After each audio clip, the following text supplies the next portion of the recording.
আলহামদুলিল্লাহ, আল্লাহ তাআলা আমাদেরকে বোঝার তৌফিক দিন, আমল করার তৌফিক দিন। একজন দর্শক প্রশ্ন করেছেন যে আমরা কোরআনে কারিমের যে আয়াত আনতা মাওলানা ফানসুরনা আলাল কওমিল কাফিরিন, এখানে তো আল্লাহ তাআলা কি বলা হয়েছে? আল্লাহই মাওলানা। তো সেখানে আমরা দরুদ পড়তে গিয়ে কেন আমরা মাওলানা বলি, এই বিষয়টি আমরা জানবো। একটা প্রশ্ন নিয়ে নিচ্ছি। হ্যালো হ্যালো হ্যালো, জি শুনতে পাচ্ছি না আমরা তো লাইনটি। হ্যালো, জি জি মোহতারাম, এই বিষয়টি মাওলানা মোহতারাম দর্শক অবশ্য প্রশ্নটা সংক্ষেপ করেছেন, রাসূল সাল্লাল্লাহু মাওলানা বলা যাবে কিনা। আরো বড় যে হুজুরদেরকে মাওলানা বলা হয় কি জন্য, এটা আরো বড় প্রশ্ন। যে প্রশ্নটা আবার আসছে, আমরা নিচ্ছি। হ্যালো, আল্লাহকে বললেই বান্দাকে বলা যায় না, এটা আমাদের একান্ত মূর্খতা সুলভ ধারণা। যারা একটু যা পড়াশোনা করেছেন, যেমন আল্লাহর কিছু বিশেষণ আছে যেটা বান্দাকে বলা যায় না, যেমন রহমান, যেমন খালেক, এগুলো আল্লাহ ছাড়া কাউকে বলা যায় না। আবার অনেকটা আল্লাহ ছাড়া বলে, যেমন মালিক, বাসির, মালিক মানে মালিক, বাসির দেখে, সামিয়ে, এরপরে কি বলে রাহিম, রাহিম আল্লাহকেও বলা যায়, বান্দাকেও বলা যায়। এই ধরনের অনেক সেফাত আছে, এগুলো বিশেষণ বা সেফাত, অ্যাট্রিবিউট। এগুলো আল্লাহ তাআলার সেফাতের, এগুলো কোরআন এবং সুন্নাহর প্রায়োগিক কিছু বিষয় আছে। কিছু কিছু বিশেষণ আল্লাহ ছাড়া কাউকে বলা যায় না, কিছু কিছু বিশেষণ বান্দাকে বলা যায়। মাওলা শব্দের অর্থ হলো অভিভাবক বা কর্তা, বন্ধু, খাদেম। এই মাওলা শব্দটা আল্লাহর যে ক্ষেত্রেও ব্যবহার করা যায়, বান্দার ক্ষেত্রেও ব্যবহার করা যায়।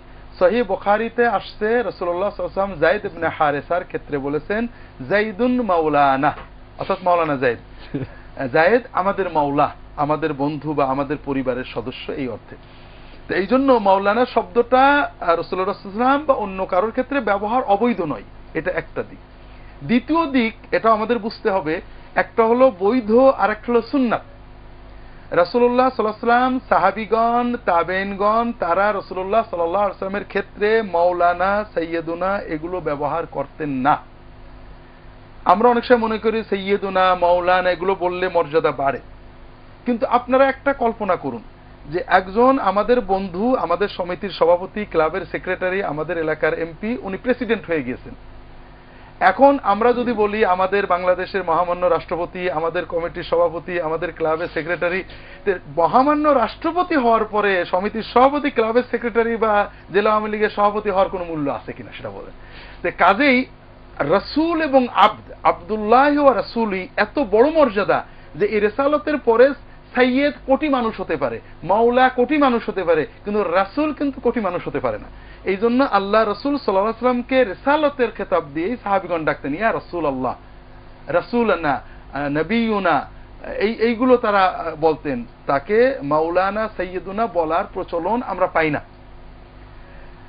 সাহাবীরা একে অপরকে সাইয়্যিদ বলেছেন, আর রাসূলুল্লাহ সাল্লাল্লাহু আলাইহি ওয়াসাল্লাম নিজে যায়েদকে মাওলানা বলেছেন, কিন্তু রাসূলুল্লাহ সাল্লাল্লাহু আলাইহি ওয়াসাল্লামের ক্ষেত্রে এগুলো বললে দাম বাড়বে, তার মর্যাদা বাড়বে। এইরকম আমরা সাহাবীদের বা তাবেঈনদের, আমাদের কাছে এখন ইমাম আবু হানিফা, ইমাম মালিক, ইমাম শাফি, তাদের লেখা বইপত্র আছে, দেখবেন রাসূলুল্লাহ সাল্লাল্লাহু আলাইহি ওয়াসাল্লাম নামের আগে মাওলানা, সাইয়্যিদুনা, রাসূলুল্লাহ এরকম তারা লিখতেন না, হযরত ইত্যাদি। তারা রাসূল সাল্লাল্লাহু আলাইহি ওয়াসাল্লামের ক্ষেত্রে রাসূলুল্লাহটাকেই সর্বোচ্চ খেতাব মনে করতেন, এরপরে সাল্লাল্লাহু আলাইহি ওয়াসাল্লাম ইত্যাদি দরুদ এগুলো। এই জন্য রাসূলুল্লাহ সাল্লাল্লাহু আলাইহি ওয়াসাল্লামের জন্য মাওলানা ব্যবহার বৈধ, এটা কোনো শরীয়ত বিরোধী, শিরিক বা কোরআন বিরোধী নয়। তবে মাওলানা ব্যবহার করলে ওনার মর্যাদা, যে সিফাত, যে বিশেষণ আমার মতো, মাহমুদুল হাসানের মতো, আব্দুল জাহাঙ্গীরের মতো লোকের ক্ষেত্রে ব্যবহার করা যায়, সাইয়্যিদ অনেককেই বলা যায়, নেতা অনেককেই বলা যায়, মাওলা অনেককেই বলা যায়, এগুলো রাসূলুল্লাহ সাল্লাল্লাহু আলাইহি ওয়াসাল্লামের ক্ষেত্রে ব্যবহার করলে মর্যাদা বাড়বে, আর না করলে বেয়াদবি হবে, এই চিন্তা করার সুযোগ নেই। আলহামদুলিল্লাহ, অনেক সুন্দর করে আমরা বিষয়টি বুঝলাম। প্রিয় দর্শক, আমরা